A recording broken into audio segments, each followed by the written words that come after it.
నమస్తే, welcome to top 9 news. నేను ప్రతిభ. ఘనంగా క్రిస్మస్ వేడుకలు, మరోసారి కేటీఆర్ సవాల్. రేపు తెలంగాణ భవన్ కి కేసీఆర్. టాప్ 9 తెలంగాణ న్యూస్ చూద్దాం.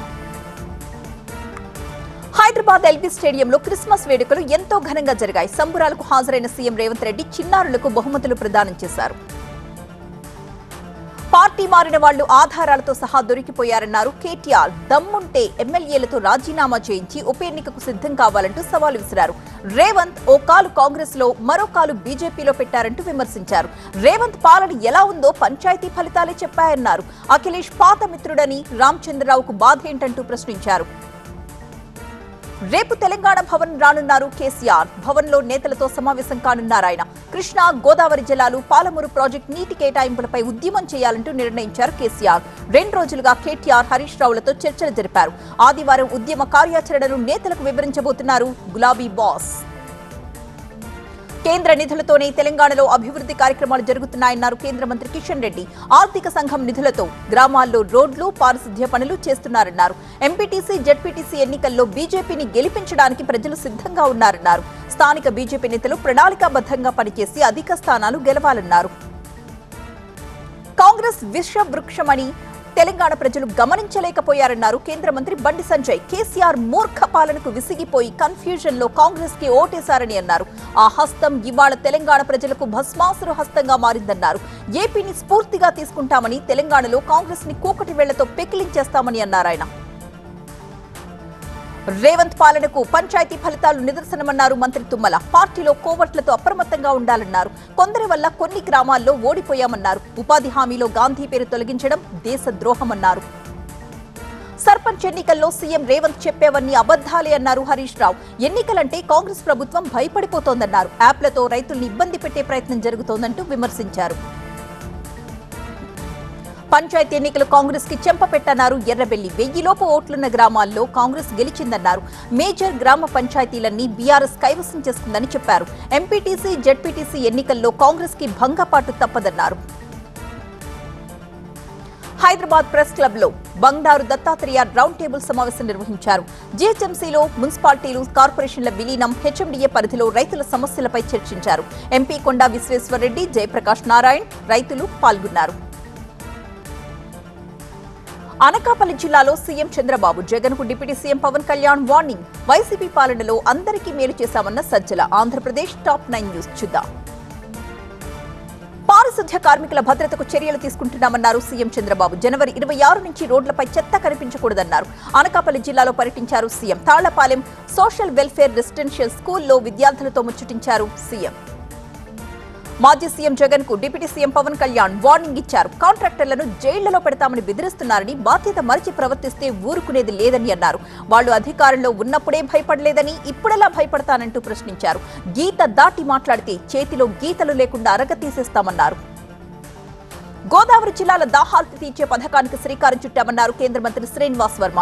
3050 కోట్ల రూపాయలతో సురక్షిత తాగునీటి పంపిణీ కార్యక్రమం చేపట్టామని తెలిపారు. డిప్యూటీ సీఎం పవన్ కళ్యాణ్ కృషి వల్లే ప్రధాని మోదీ అనుమతించారని అన్నారు. కృష్ణా జిల్లా తోట్లవల్లూరు మండలంలో పర్యటించారు మంత్రి నాదెండ్ల మనోహర్. పామర్ ఎమ్మెల్యే కుమార్ రాజాతో కలిసి రైతులతో మాట్లాడారు. సమస్యలు అడిగి తెలుసుకున్నారు. అధైర్యపడొద్దని, ప్రభుత్వం అండగా ఉంటుందని భరోసా ఇచ్చారు మంత్రి నాదెండ్ల. వైసీపీ పాలనలో అందరికీ మేలు చేశామన్నారు సజ్జల. జగన్ పేదలకు ఇళ్ల స్థలాలిచ్చి కాలనీలు సృష్టించారని అన్నారు. 18 నెలల్లో చంద్రబాబు 2,07,000 కోట్ల రూపాయలు అప్పు చేశారంటూ విమర్శించారు. కూటమి పాలనలో ప్రజలకు చేసిందేం లేదన్నారు. విశాఖ భూ కేటాయింపులపై మాజీ మంత్రి గుడివాడ అమర్నాథ్ ఫైర్ అయ్యారు. విశాఖ భూముల్ని రియల్ ఎస్టేట్ సంస్థలకు అప్పనంగా కేటాయిస్తున్నారంటూ ఆగ్రహం వ్యక్తం చేశారు. ఈ భూ కేటాయింపులపై కోర్టు కూడా ప్రశ్నిస్తోందన్నారు. 15 ఏళ్ల తర్వాత సీఎం పదవిపై పవన్ ఆలోచిస్తున్నానంటున్నారంటూ విమర్శించారు భరత్. 70 ఏళ్లు వచ్చే వరకు పవన్ కు సీఎం పదవి వద్దా అని ప్రశ్నించారు. టీడీపీ కోసమే పవన్ పనిచేస్తున్నట్టుందన్నారు. లోకేష్ షాడో సీఎంలా వ్యవహరిస్తున్నారన్నారు భరత్. అనకాపల్లిలో అటల్ మోదీ సుపరిపాలన యాత్ర కొనసాగింది. వాజ్పేయి విగ్రహాన్ని ఆవిష్కరించారు నేతలు. పనికి ఆహారం పథకంతో పాటు ఆర్థిక సంస్కరణలతో దేశాన్ని ప్రపంచంతో పోటీ పడేలా చేయడంలో వాజ్పేయిది కీలక పాత్ర అన్నారు. వాజ్పేయి భారతీయులందరికీ కూడా స్ఫూర్తి ప్రదాత అన్నారు. దేశ విదేశాల్లో వైఎస్ జగన్ పుట్టినరోజు వేడుకలు ఘనంగా జరిగాయి. వైసీపీ శ్రేణులు అధినేత జన్మదినాన్ని సంబరంగా జరుపుకున్నారు. శ్రీకాళహస్తిలో కార్యకర్తలంతా జగన్ ఫోటోలతో భారీ ర్యాలీ తీశారు. Melbourne, Adelaide, Perth, Queensland, Sydney నగరాల్లో జగన్ జన్మదిన వేడుకలు జరిగాయి. యూరియా బుకింగ్ యాప్ సేవలు ప్రారంభం. చీపురు పట్టిన ఊడ్చి ఎమ్మెల్యే. విద్యుత్ పొదుపులో భీమవరం మున్సిపాలిటీకి అవార్డు. టాప్ 9 పల్లె వార్తలు ఇప్పుడు చూద్దాం. యూరియా బుకింగ్ కోసం కొత్తగా రూపొందించిన యాప్ పై నల్లగొండలో అవగాహన కార్యక్రమం నిర్వహించారు. దీని ద్వారా యూరియా సరఫరా, పంపిణీలో పారదర్శకత పెరుగుతుందని జిల్లా కలెక్టర్ తెలిపారు. యాప్ ద్వారా బుక్ చేసుకుని సమీప డీలర్ నుంచి నేరుగా యూరియా తీసుకోవచ్చంటూ వెల్లడించారు. పరిశుభ్రత నిత్య జీవితంలో భాగం కావాలని కోవూరు ఎమ్మెల్యే వేమిరెడ్డి ప్రశాంత్ రెడ్డి అన్నారు. నెల్లూరు జిల్లా జొన్నవాడ క్షేత్రంలో నిర్వహించిన స్వచ్ఛాంధ్ర కార్యక్రమంలో ఆమె పాల్గొన్నారు. ఆలయం పరిసరాల్లో చీపురు పట్టి రోడ్లు శుభ్రం చేశారు. ఇంధన పొదుపులో పశ్చిమ గోదావరి జిల్లా భీమవరం మున్సిపాలిటీ SECA అవార్డు గెలుచుకుంది. విద్యుత్ వినియోగం ఆదాలో వచ్చిన ఈ అవార్డుని భీమవరం మున్సిపల్ కమిషనర్ రేపు విజయవాడలో అందుకోనున్నారు.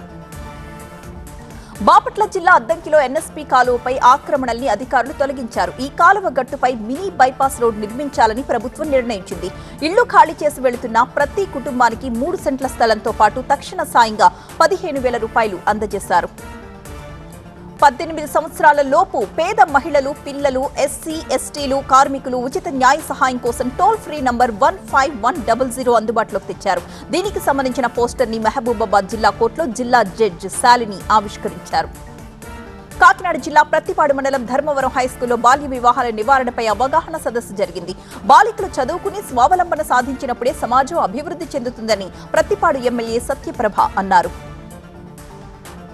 అంబేద్కర్ కోనసీమ జిల్లా ఉప్పలగుప్త మండలం యానాంలో జరిగే సంక్రాంతి సంబరాల్ని రాష్ట్ర పండుగగా నిర్వహించడానికి ప్రభుత్వం నిర్ణయించిందని అమలాపురం ఎమ్మెల్యే ఆనందరావు తెలిపారు. రోజుకు 2 లక్షల మంది వచ్చేలా ఏర్పాట్లు చేస్తున్నట్టుగా ఎమ్మెల్యే వెల్లడించారు. భారత ఎన్నికల ప్రధాన కమిషనర్ జ్ఞానేష్ కుమార్ కుటుంబ సభ్యులతో శ్రీశైలం మల్లికార్జునుడిని దర్శనం చేసుకున్నారు. స్వామివారి అభిషేకం, అమ్మవారికి కుంకుమార్చనలో పాల్గొన్నారు. ఆలయం ప్రధాన గోపురం దగ్గర వీరికి ఆలయ ఈవో, అర్చకులు స్వాగతం పలికారు. Reserve bank deputy governor Swaminathan Kurnool జిల్లా మంత్రాలయ రాఘవేంద్ర స్వామి మఠాన్ని సందర్శించుకున్నారు. మఠం అధికారులు ఆయనకు పూర్ణ కుంభ స్వాగతం పలికారు. గ్రామ దేవత మంచాలమ్మను కూడా ఆయన దర్శించుకున్నారు. బ్రహ్మపుత్రలా అస్సాంలో అభివృద్ధి ప్రవహిస్తోందన్న ప్రధాని మోదీ. బీజేపీకి ఒక్క అవకాశం ఇవ్వాలని బెంగాల్ ఓటర్లను కోరిన ప్రధాని. పనికి ఉపాధి హామీ పథకాన్ని బుల్డోజర్తో తొక్కించారన్న Sonia Gandhi. National top 9 news చూద్దాం. బ్రహ్మపుత్ర ప్రవహించినట్టుగా అస్సాంలో డబుల్ ఇంజిన్ సర్కార్ పాలనలో అంతరాయం లేకుండా అభివృద్ధి సాగుతోందని ప్రధాని మోదీ అన్నారు. గౌహతి ఎయిర్పోర్ట్లో కొత్త టెర్మినల్ భవనాన్ని ప్రధాని ప్రారంభించారు. ఈ టెర్మినల్లో అడుగు పెడితే చాలా అభివృద్ధి మంత్రం నిజమైన అర్థం తెలుస్తుందని అన్నారు. ప్రపంచంలో 3వ అతిపెద్ద ఆర్థిక వ్యవస్థగా మారే దారిలో భారత్ ఉందన్నారు ప్రధాని మోదీ. గడిచిన 11 ఏళ్లుగా చేపట్టిన ఆధునిక మౌలిక సదుపాయాలు కీలక పాత్ర పోషిస్తున్నాయన్నారు. దశాబ్దాల పాటు ఈశాన్య ప్రాంతాన్ని కాంగ్రెస్ నిర్లక్ష్యం చేసిందని ఆరోపించారు ప్రధాని. SIRని ప్రధాని మోదీ సమర్థించారు. స్వేచ్ఛగా, సజావుగా ఎన్నికల నిర్వహణకు ఇది అవసరమన్నారు. అస్సాం పర్యటనలో భాగంగా గౌహతిలో ఆ రాష్ట్ర తొలి ముఖ్యమంత్రి లోకప్రియ గోపనాథ్ బర్దలోయ్ విగ్రహాన్ని ప్రధాని మోదీ ఆవిష్కరించారు. 80 అడుగుల ఎత్తైన ఈ విగ్రహాన్ని ఇటీవల మరణించిన శిల్పి రామ్ సుతార్ రూపొందించారు. ఆటవిక పాలన నుంచి బెంగాల్కు విముక్తి కల్పించాలని ప్రధాని మోదీ అన్నారు.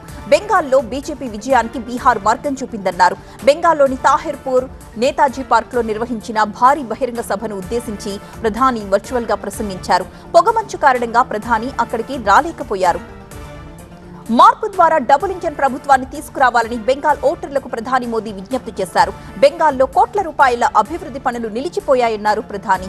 బీజేపీని వ్యతిరేకించండి కానీ బెంగాల్ అభివృద్ధిని అడ్డుకోవద్దని సీఎం మమతా బెనర్జీకి సూచించారు. MGN రేగాని మోదీ సర్కార్ బుల్డోజర్తో తొక్కించేసిందని కాంగ్రెస్ పార్లమెంటరీ పార్టీ అధినేత సోనియా గాంధీ విమర్శించారు. గ్రామీణ ప్రాంతాల్లోని నిరుద్యోగులు, పేదలు, అణగారిపోయిన వర్గాల ప్రయోజనాల్ని మోదీ సర్కార్ నిర్లక్ష్యం చేస్తుందని ఆరోపించారు. మహాత్మా గాంధీ పేరు తొలగించడం మాత్రమే కాదు, చట్టం స్వరూపాన్ని ఏకపక్షంగా మార్చేశారంటూ సోనియా గాంధీ మండిపడ్డారు. అమెరికా అధ్యక్షుడు ట్రంప్తో సంబంధాలు పునరుద్ధరించుకోవడానికి 2010లో రూపొందించిన అణు చట్టం స్థానంలో ప్రధాని మోదీ శాంతి బిల్లు తెచ్చారని కాంగ్రెస్ ప్రధాన కార్యదర్శి జైరాం రమేష్ విమర్శించారు. దాన్ని ట్రంప్ చట్టం అని పిలిస్తే బాగుంటుందన్నారు. ఉత్తరప్రదేశ్లో సంచలనం సృష్టిస్తున్న కోడిన్ దగ్గు మందు వివాదం ప్రధానమంత్రి మోదీ నియోజకవర్గం వారణాసిలోనే మొదలైందని సమాజ్వాదీ పార్టీ అధ్యక్షుడు అఖిలేష్ యాదవ్ ఆరోపించారు. ఆ మాఫియాలో తమ పార్టీ వారు ఉన్నా కూడా బుల్డోజర్ చర్యలు చేపట్టలేరని యూపీ సీఎంని అఖిలేష్ కోరారు. ముస్లిం మహిళ బుర్ఖాని బీహార్ సీఎం నితీష్ కుమార్ తొలగించడం దురదృష్టకరమని బహుజన్ సమాజ్ పార్టీ అధ్యక్షురాలు మాయావతి అన్నారు. నితీష్ కుమార్ క్షమాపణలు చెప్పాలని డిమాండ్ చేశారు. సామరస్యంగా పరిష్కరించుకోవాల్సిన విషయం మంత్రులు, ఇతర నాయకులు మాటలతో పెద్ద వివాదంగా మారిపోయిందని ఎక్స్ వేదికగా విమర్శించారు. వివిధ రాష్ట్రాల్లో కేంద్ర మంత్రుల పర్యటన. బస్తర్లో సిపిఐ భారీ ర్యాలీ. పరీక్షా కేంద్రంగా మారిన ఎయిర్ స్ట్రిప్. ఊటీలో పడిపోయిన ఉష్ణోగ్రతలు. మెట్రో టాప్ 9 న్యూస్ చూద్దాం. కర్ణాటక హంపి ప్రభుత్వ హైస్కూల్లో ఏఐ ల్యాబ్ ని కేంద్ర ఆర్థిక మంత్రి నిర్మలా సీతారామన్ ప్రారంభించారు. విద్యార్థులతో మాట్లాడారు. విద్యార్థులు చేసిన రకరకాల ప్రయోగాల గురించి ఆసక్తిగా తెలుసుకున్నారు. పుదుచ్చేరి పర్యటనలో ఉన్న కేంద్ర మంత్రి మన్సుఖ్ మాండవీయ అక్కడ ఒక మత్స్యకారుడి ఇంట్లో భోజనం చేశారు. సంప్రదాయ భోజనం ఎంతో రుచికరంగా ఉందంటూ కొనియాడారాయన. గోవాలో జరుగుతున్న సెరెండిపిటీ ఆర్ట్స్ ఫెస్టివల్ ని కేంద్ర సాంస్కృతిక శాఖ మంత్రి గజేంద్ర షెకావత్ సందర్శించారు. గోవాకు ఈ ఫెస్టివల్ చిరునామాగా మారిందన్నారు. కళను సంరక్షించుకోవాల్సిన అవసరం ఉందన్నారు షెకావత్. కశ్మీర్లో వర్షం, మంచు కోసం ఎదురు చూస్తున్నామని కశ్మీర్ సీఎం ఒమర్ అబ్దుల్లా అన్నారు. రేపటి నుంచి కశ్మీర్లో చలికాలం చిల్లాయ్ కలాన్ ప్రారంభం కానుంది. నవంబర్ నుంచి కశ్మీర్ లోయ ఎండిపోయిందని తెలిపారు. ఈ సీజన్లో మంచు బాగా కురిస్తే పర్యాటకుల సంఖ్య కూడా పెరుగుతుందని ఒమర్ ఆశాభావం వ్యక్తం చేశారు.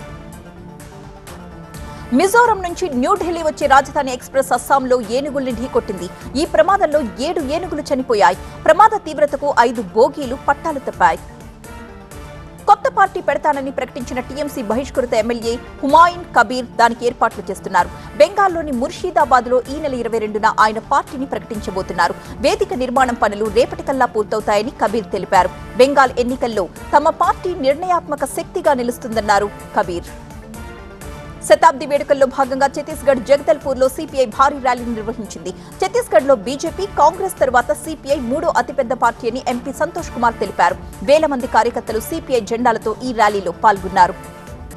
ఊటీలో ఉష్ణోగ్రతలు 0 డిగ్రీలకు పడిపోయాయి. వాతావరణం చాలా బాగుందని, కశ్మీర్ని తలపిస్తోందని పర్యాటకులు సంతోషం వ్యక్తం చేశారు. భారీగా మంచు కురుస్తోంది. బాగా చలిగా ఉన్న వాతావరణాన్ని మాత్రం బాగా ఎంజాయ్ చేస్తున్నామన్నారు టూరిస్టులు. సైబర్ క్రైమ్ బారిన పడిన మహాభారత్ ధర్మరాజ్. చిత్తూరులో లాటరీ దందా. కర్నూలు జిల్లాలో గంజాయి సాగు. క్రైమ్ టాప్ 9 న్యూస్ చూద్దాం. మహాభారత్ సీరియల్లో ధర్మరాజు పాత్రధారి అయిన గజేంద్ర చౌహాన్ ని సైబర్ నేరగాళ్లు మోసం చేశారు. నకిలీ డీమార్ట్ లింకుతో 98,000 రూపాయలు కాజేశారు. డ్రై ఫ్రూట్స్ పై డీమార్ట్ భారీ డిస్కౌంట్ అంటూ వచ్చిన లింక్ ని నమ్మి ఆన్లైన్ లో ఆర్డర్ చేసినట్టు పోలీసులకు గజేంద్ర చౌహాన్ ఫిర్యాదు చేశారు. తక్షణమే పోలీసులు స్పందించడంతో ఆయన కోల్పోయిన మొత్తం సొమ్మును రికవర్ చేశారు. చిత్తూరులో అక్రమ లాటరీ వ్యాపారం చేస్తున్న 10 మందిని పోలీసులు అదుపులోకి తీసుకున్నారు. 2 ముఠాలుగా ఏర్పడి వీళ్లు కేరళ లాటరీలను ఆన్లైన్లో విక్రయిస్తున్నట్టు గుర్తించారు పోలీసులు. కార్మికులు, చిన్న ఉద్యోగులు టార్గెట్ గా వీరు ఈ దందా చేస్తున్నట్టు తెలిపారు పోలీసులు. పల్నాడు జిల్లా అమరావతి అచ్చంపేట వెలుగు ఆఫీసులు అక్రమాలు వెలుగు చూశాయి. నకిలీ సమాఖ్య సంఘాల పేరుతో 2 కోట్ల రూపాయల మేర రుణాలు తీసుకున్నట్టు అధికారులు గుర్తించారు. 13 సమాఖ్య సంఘాల యానిమేటర్స్ కి నోటీసులు జారీ చేశారు. అమరావతి వెలుగు కోఆర్డినేటర్ సతీష్ సస్పెండ్ అయ్యారు. కాకినాడ జిల్లా పరిధిలో బైక్ చోరీలు, బంగారం చోరీలకు పాల్పడుతున్న ముఠాని పోలీసులు పట్టుకున్నారు. వీరి నుంచి 56 లక్షల రూపాయల విలువైన 425 గ్రాముల బంగారు నగలు, 2 లక్షల రూపాయలు విలువ చేసే 5 బైక్లు రికవర్ చేశారు. ఈ నలుగురిపై 24కు పైగా కేసులున్నాయని తెలిపారు పోలీసులు. న్యూ ఇయర్ వేడుకల్లో పార్టీ చేసుకోవడానికి డ్రగ్స్ తీసుకొస్తున్న ఇంజనీరింగ్ విద్యార్థిని హైదరాబాద్ మాదాపూర్ పోలీసులు అరెస్ట్ చేశారు. బెంగళూరు నుంచి సిగరెట్ ప్యాకెట్లో 6 గ్రాముల MDMA తీసుకొచ్చినట్టుగా పోలీసులు గుర్తించారు. చిత్తూరు జిల్లా వెదురుకుప్ప మండలంలో మైనర్ బాలికపై లైంగిక దాడికి పాల్పడ్డ 49 ఏళ్ల వ్యక్తిని పోలీసులు అదుపులోకి తీసుకున్నారు. అతడిపై పోక్సో యాక్ట్ నమోదు చేశారు. కడుపు నొప్పితో బాలిక ఆసుపత్రికి రావడంతో అత్యాచారం జరిగినట్లుగా వైద్యులు గుర్తించారు. కర్నూలు జిల్లా చిప్పగిరి మండలం డేగలహల్లో మిరప, కంది పంటలో అంతర పంటగా సాగు చేస్తున్న గంజాయిని ఎక్సైజ్ అధికారులు గుర్తించారు. ఈ పొలంలో దాదాపు 300 గంజాయి మొక్కలున్నాయి. ఏజెన్సీ ప్రాంతంలో సాగు చేసే గంజాయి కర్ణాటక సరిహద్దుల్లో సాగు చేస్తుండటంపై పోలీసులే షాక్ కి గురయ్యారు. దేశ ప్రగతికి టెక్స్టైల్ రంగం కీలకమన్న ఉపరాష్ట్రపతి. భారతీయుల జీవన నాణ్యత మెరుగుపరచడానికి రిలయన్స్ ఏర్పాటు చేశామన్న ముఖేష్ అంబానీ. మదనపల్లి మార్కెట్లో పెరిగిన టమాటా ధర. బిజినెస్ టాప్ 9 న్యూస్ చూద్దాం. దేశ ఆర్థిక ప్రగతికి దుస్తులు, టెక్స్టైల్ పరిశ్రమ కీలక పునాదులని ఉపరాష్ట్రపతి సిపి రాధాకృష్ణన్ అన్నారు. ఢిల్లీలో అపెరల్ ఎక్స్పోర్ట్ కార్యక్రమంలో అవార్డుల కార్యక్రమంలో ఆయన పాల్గొన్నారు. అంతర్జాతీయంగా భారత్ 6వ అతిపెద్ద టెక్స్టైల్ ఎగుమతి చేస్తున్న దేశమని రాధాకృష్ణన్ అన్నారు. యూపీఏ హయాంలో అన్ని రంగాల్లో ప్రభుత్వం జోక్యం చేసుకుందని, నచ్చిన వారికి ప్రాధాన్యత ఉండేదని కేంద్ర వాణిజ్య శాఖ మంత్రి పీయూష్ గోయల్ అన్నారు. అప్పట్లో భారత్ వృద్ధి రేటు 4 నుంచి 4.5% ఉండేదన్న విషయం గుర్తు చేశారు. టెక్నాలజీ లేకుండా నేటి ప్రపంచంతో పోటీ పడలేమని కేంద్ర టెక్స్టైల్స్ మంత్రి గిరిరాజ్ సింగ్ అన్నారు. టెక్స్టైల్స్ శాఖ కింద పనిచేసే 9 పరిశోధనా కేంద్రాల తొలి సమన్వయ కమిటీ సమావేశంలో పాల్గొన్నారాయన. సుస్థిరత వైపు అంతా దృష్టి పెడుతున్న వేళ ప్రపంచం భారత్ వైపు చూస్తోందన్నారు గిరిరాజ్ సింగ్. భారతీయుల జీవన నాణ్యతను మెరుగుపరచాలనే ఆలోచనతో తన తండ్రి ధీరుభాయ్ అంబానీ రిలయన్స్ సంస్థను స్థాపించారని ముఖేష్ అంబానీ అన్నారు. భారతదేశం, భారతీయులు ముందుకు సాగిపోవాలని ఆ దిశగా రిలయన్స్ పనిచేస్తోందని స్పష్టం చేశారు. కలలు సాకారం చేసుకునేందుకు నేటి యువత దూర తీరాలకు పోవడం లేదని, దేశంలోనే వాటిని సుసాధ్యం చేసి చూపిస్తున్నారని ముఖేష్ అంబానీ కొనియాడారు. పొగమంచు ప్రభావంతో టమాటా పంట దిగుబడి బాగా తగ్గిపోయింది. మదనపల్లి మార్కెట్లో కిలో టమాటా 50 రూపాయలు దాటింది. టమాటా కొనుగోలుకు ఇతర ప్రాంతాల నుంచి వ్యాపారులు రావడంతో డిమాండ్ పెరిగిపోయింది. పాక్కు $700 మిలియన్ ఆర్థిక సాయం అందించడానికి ప్రపంచ బ్యాంక్ ముందుకొచ్చింది. ఇందులో $600 మిలియన్ పాక్ సమాఖ్య ప్రభుత్వానికి, 100 మిలియన్లు సింధ్ రాష్ట్రానికి అందించబోతున్నట్లు తెలిపింది. పాక్ స్థూల ఆర్థిక స్థిరత్వంతో పాటు సేవా పంపిణీకి ఈ నిధులు ఉపయోగపడతాయని ప్రపంచ బ్యాంక్ ప్రకటించింది. తెలుగు రాష్ట్రాలు, దేశ విదేశీ విశేషాలు న్యూస్ జంక్షన్ టాప్ 9 న్యూస్ చూద్దాం. మనం మారితే లోకం మారుతుందన్న బ్రహ్మకుమారిల ప్రయాస ఖచ్చితంగా సత్ఫలితాలిస్తుందని రాష్ట్రపతి ద్రౌపది ముర్ము అన్నారు. హైదరాబాద్ లో బ్రహ్మకుమారిల 21వ శాంతి సరోవర్ వార్షికోత్సవంలో పాల్గొన్నారు రాష్ట్రపతి. ఈ కార్యక్రమంలో తెలంగాణ గవర్నర్ జిష్ణుదేవ్ వర్మ, మంత్రి సీతక్క కూడా పాల్గొన్నారు. హైదరాబాద్ పర్యటనకు వచ్చిన chief election commissioner Gyanesh Kumar చారిత్రక గోల్కొండ కోట సందర్శించారు. కోట విశేషాలు ఆయన ఎంతో ఆసక్తిగా అడిగి తెలుసుకున్నారు. హైదరాబాద్ ట్యాంక్ బండికి కూడా వచ్చారు. హుస్సేన్ సాగర్ లో బోటు విహారం చేశారు. హైదరాబాద్ లో నిర్వహించిన ఆల్ ఇండియా పోలీస్ బ్యాండ్ పోటీల్లో గెలిచిన విజేతలకు కేంద్ర మంత్రి కిషన్ రెడ్డి ట్రోఫీని అందజేశారు. రైల్వే ప్రొటెక్షన్ ఫోర్స్ ఈ కార్యక్రమంలో భాగస్వామి కావడం సంతోషంగా ఉందన్నారు కిషన్ రెడ్డి. నాగర్ కర్నూలు జిల్లా కొల్లాపూర్ అటవీ రేంజ్ లో పెద్ద పులి సంచారం కలకలం రేపుతోంది. సమాచారం అందుకున్న వెంటనే అటవీ అధికారులు ఆ ప్రాంతం మొత్తం పరిశీలించారు. పులిని గుర్తించడానికి ట్రాప్ కెమెరాస్ ఏర్పాటు చేశారు. అప్రమత్తంగా ఉండాలని గ్రామాల్లో చాటింపు వేయించారు. నిర్మల్ జిల్లా లక్ష్మణ్ చాంద మండలం పీచర ధర్మారం మధ్య వెలిసిన కోతి దేవుడి జాతర ఘనంగా జరిగింది. ఈ గ్రామంలో 4 దశాబ్దాల క్రితం కోతి చనిపోతే దానికి సమాధి కట్టి అక్కడ ఆలయాన్ని నిర్మించారు. ఏటా డిసెంబర్ నెలలో 2 రోజుల పాటు ఈ జాతర జరుగుతుంది. కాకినాడలోని ప్రఖ్యాత సుబ్బయ్య హోటల్లో జీఎస్టీ అధికారులు తనిఖీలు చేశారు. ఇది రెగ్యులర్ గా చేపట్టే తనిఖీ అని జీఎస్టీ అధికారులు స్పష్టం చేశారు.